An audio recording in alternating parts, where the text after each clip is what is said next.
us now to talk more about this is Kristoffer Kelly with the San Diego Senior Community Foundation and Laura MacKinnon Chapman, Philanthropy Impact Specialist at Wells Fargo. Thank you both for joining us here at Fox 5. First of all, let's talk about what are the most common scams that you guys are seeing out there. So grandparent scams, I can fake, a grandkid's voice and call the grandparent, say, hey, I'm in trouble, I need financial need right now, please send me money. And the urgency is right there. Copying bank statements or other bills from the IRS. I'm sure you guys saw one from the jury duty not too long ago that called me like, hey, you're going to go to jail if you don't pay this fine right now. Sense of urgency, freaked out. So what should we do about that? So going back to what Chris was saying, they're the imposter scams, gift card scams, that crypto scam or financial investment scam. The highest number of scams that are out there are the imposter scams. It turns out that California is the state that has lost the most amount of money in 2023, according to the FTC. So that is, I think it was just on imposter scams alone, $1.43 billion were lost. So are they focusing on those who are elderly and maybe have more money or have more urgency to help a young person? That's one question. That's exactly it. Okay, another question is, who are these people? Who are the people who are like, make it their life's work to rip off? Gosh, I wish we knew that answer, which I think that's exactly why we're hosting this seminar. And I think the most important part, which Chris was asking before, were those preventative measures. What can you do to stay on top of it? And I think the most important thing is to verify and authenticate who you're speaking to.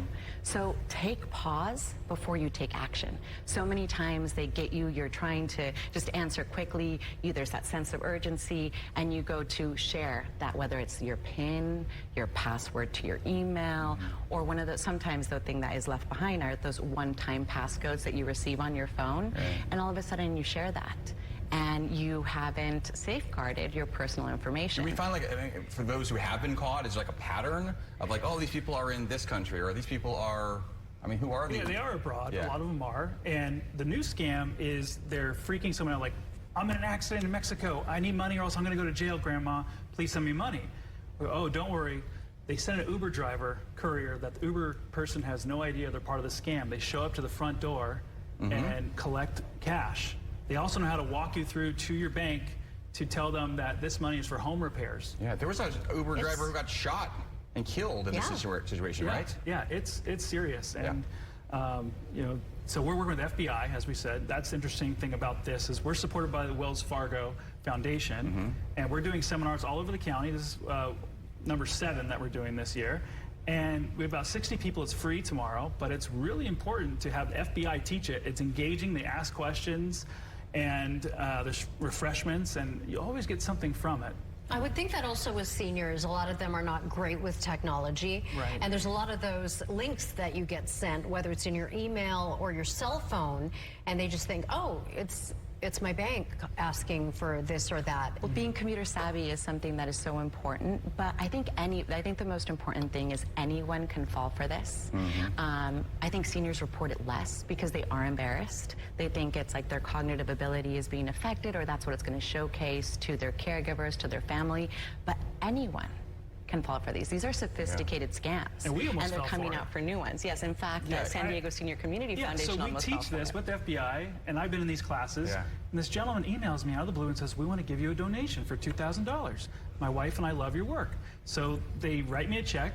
We receive it. It's $20,000. We are so grateful. We're jumping up and down. We deposit it, and he says, oh my gosh, our accountant must be totally overwhelmed.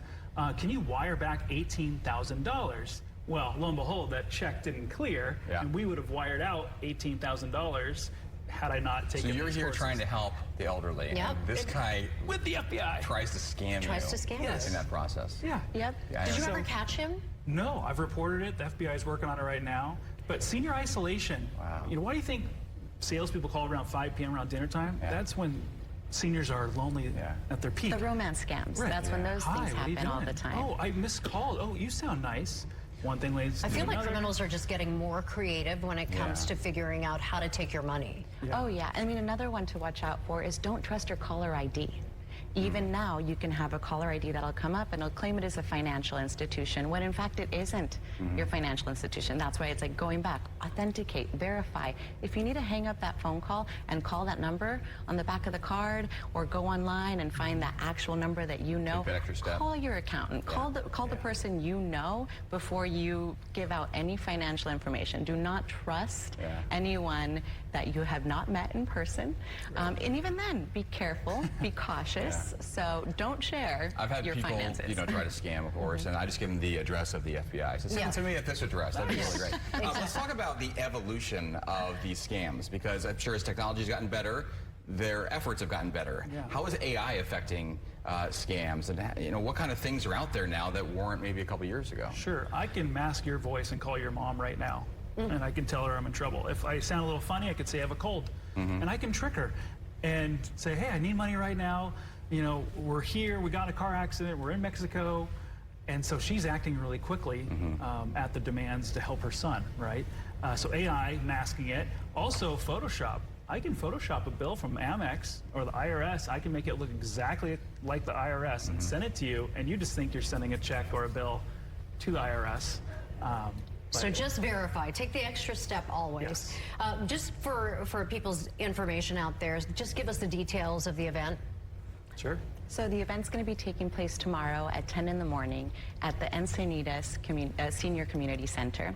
It is going to be hosted by the San Diego Senior Community Foundation in collaboration with the Country Friends, and it's going to be taught by the FBI.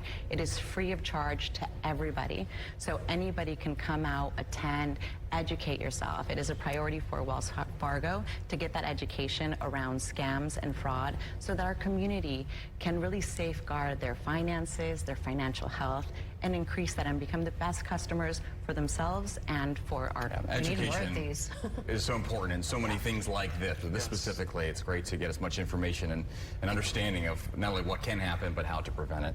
Chris and Laura, thank you guys so much for coming in. If anybody needs some information about the seminar tomorrow, we have it on our website as well, fox5sandiego.com under the Xenon tab. Thank you guys. Thank you both. Thank you.